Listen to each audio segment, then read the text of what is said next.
Hey everyone, it's Adam Gercak from the Bowtie Blog, and we're in Channel 3's Weather Center with my friend Hollie Strano. Hollie, welcome. Hey Adam, it's good to see you. Well, it's funny, I'm welcoming you here, but I'm really here as a guest, so. It's a very valid point. It's kind of weird, but we're talking about National Preparedness Month all month long, and the biggest part of being prepared is knowing what the weather is going to be and what all the jargon means, because you hear advisories, warnings, watches. What does all that mean? Well, the biggest thing to take away, I think, is the difference between a watch and a warning. And as we go out and do presentations and speak to various schools and businesses, that's what we try to get through. And a watch means conditions are favorable, no matter what we're talking about. So if it's wintertime and we're saying winter storm watch, or it's during severe weather season and we're saying severe thunderstorm watch, it means that conditions are favorable for whatever the weather event to occur. Sure. Doesn't mean it's going to happen necessarily, but it could.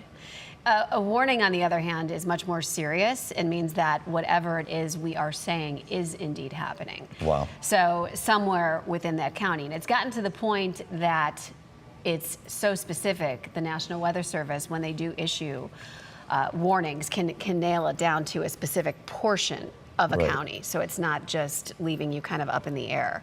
But, and I should also emphasize too, we do not issue watches and warnings. That is the job of the National Weather Service. So, but the TV and radio play a huge part in getting that out to people. Social media. Oh, all over the place. You guys are crazy on Facebook and Twitter.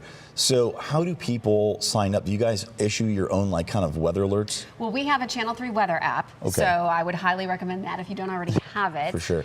And we do take what the National Weather Service issues, and that goes out immediately. So with our own system, there is no delay time, if that makes sense. Sure. As soon as we get it, you see it. So it's, to me, crucial to have on your phone or whatever it is, mobile device, because you'll know about it right away. And I think that that's just so much of being prepared. There's so much fear when it comes to severe weather events, and we could even be referring to a wintertime event because, say, the storm is so powerful that we're without power for days. And there's just a lot of uncertainty, and I feel like that all comes from not feeling like you're in control.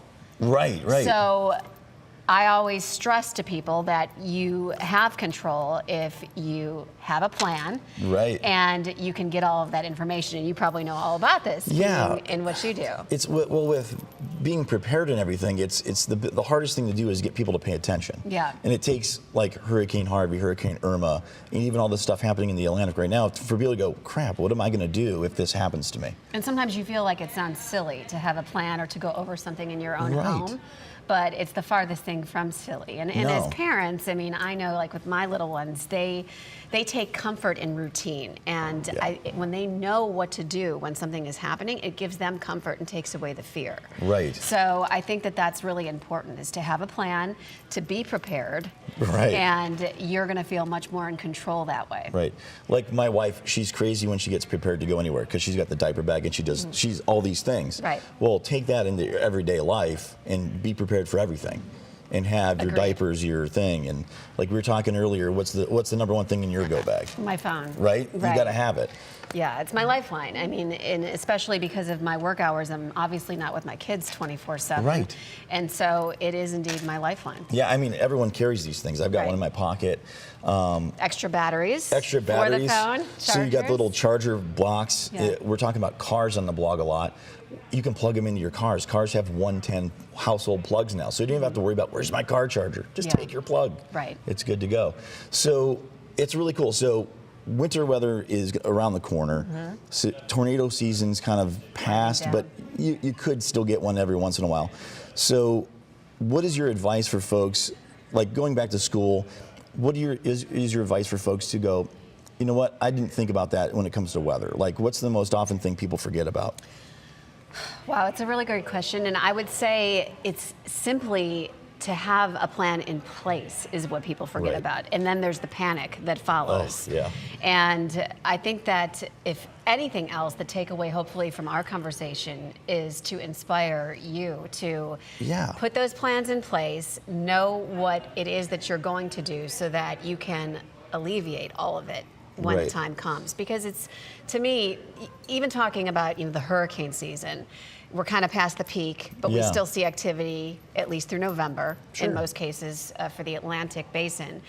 But people always go to, well, you know, there was only this many storms this year. That wasn't that bad of a season. And I always tell people it only takes one. And if that one happens to impact you, it only takes one severe storm. It only takes one snowstorm. Right. So I think that being prepared is the best thing and only thing that you can truly do that will make you feel better. Yeah, well, we're talking about earlier this week, even this week, winging it's not a plan. No. You know, and you've got people that are stuck in the hurricane zone or the tornado zone or wherever you happen to be. Right. We're like, wow, what are the Don't idiots? wing it.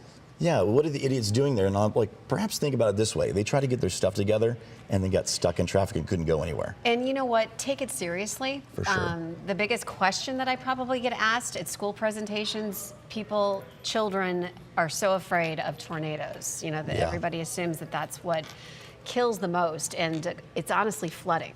Right. And I can't tell you how many times here in Northeast Ohio, I myself have witnessed somebody driving into standing water, which is the most dangerous thing you can possibly do. Because you have no idea what the depth is, you have no idea, the perception just goes away. Right. So it's being educated, being prepared, and that's why things like the Channel 3 weather app not only will help you in a severe weather situation with watches and warnings, but you can also have, you know, a ton of information at your fingertips. Right. And the other thing is, too, we're getting into, like you said, the winter season. So with iAlert, our instant school closing system, Heck yeah. a lot of you want to know when those closings are happening, and that's also instant. So as soon as we get them at the station, you see them. Yeah, So, and I tweet them and try to put them out on social media as well, in addition to, because I know a lot of you start your day by looking at your device. That's exactly how right, I started today. as opposed to turning on the TV sometimes. Right. That's really the truth. It's kind of what it's come to. That's why we Yeah. do Facebook Lives, and that's why we do Twitter and Instagram. Yeah, roll over in the morning. I'm and even check. on Snapchat at this point. Are you really? Yeah. I just got on Snapchat. I don't get it. My daughter's got to teach me. Come on, Adam. I got to get with there. it. Well, thanks so much for having me. Oh, I it's my really pleasure. appreciate it. Any more information, just check our blog, bowtieblog.com, and stay tuned.